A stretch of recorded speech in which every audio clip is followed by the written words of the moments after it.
Fishing around vegetation, sticks, wood, even clutter on a lake bed, like leaves and other debris, often means our lures are grabbing stuff and not fishing as smoothly and efficiently as we want. Well, this of course directly translates to missed opportunities for catching bass. While a traditional Neko rig will position the hook like this, often with the assistance of an O-ring.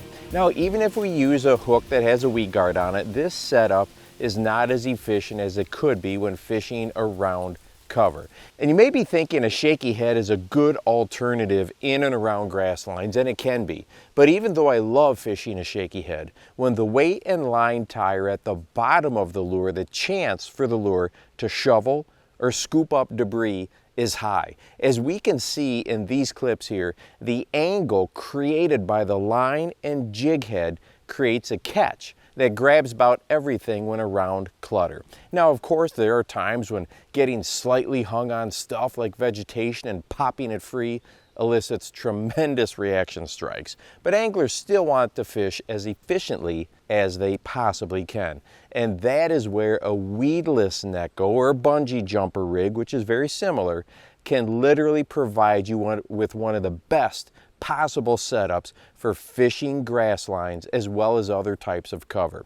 So first we're going to go over this hook setup, and then we will go over the bungee jumper rig. Now, I am not sponsored by Gamakatsu at all. I just really like the design of this hook, and believe it or not, I camped right next to Shinfukai many years ago at a Bassmaster Open event that we were fishing, and I quickly learned that this man has lots of angling and wisdom and experience that I can soak up. Well, when he designed this hook, I of course wanted to try it out, and it's been on the market for a couple of years now. And here is what it looks like rigged up and how it behaves under the water. Now, you may at first think that the hook position compared to the opposite direction of the traditional Neko setup might be a problem, but it absolutely is not. I've caught so many fish on this particular hook. You can rest the hook point on the back of the worm or bury the hook point into the plastic, whichever you prefer.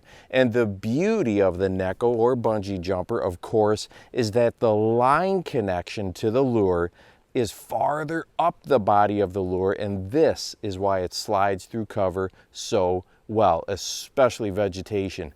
Instead of creating this scoop type effect when the weight and line tie are on the bottom, this lure bends both above and below the hook, allowing it to pull through or slip through cover and then drop back down effortlessly. In fact, on a recent fishing trip, there were times when I thought I was missing the outside weed line because this rig had such little resistance to the vegetation.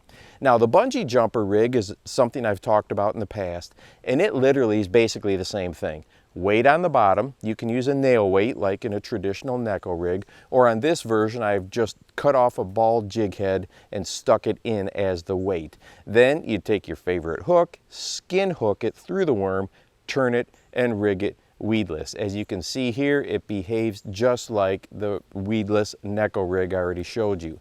Now, this bungee jumper just has a regular plastisol trick worm on it. And on the rig I showed earlier with the cover finesse hook, it has an Elastec worm. Of course, you can always place an O-ring to help hold the skin hooked eye of this offset worm hook in place. The reason I wanted to show you the bungee jumper version is because it is much more cost efficient than buying the cover finesse hooks, which are anywhere from $8 to $9 for 3. But the real key to understanding why this setup is so good in vegetation and other cover is because of where that line is pulling from. That center of the lure line connection creates a setup that is so efficient, and that directly translates and correlates to more opportunities to catch bass. And hey, if you like bass behavior videos, I've got 2 more videos going up on my bass behavior bundle this month. Links are below. And if you want to check out a video that shows a comparison between a weighted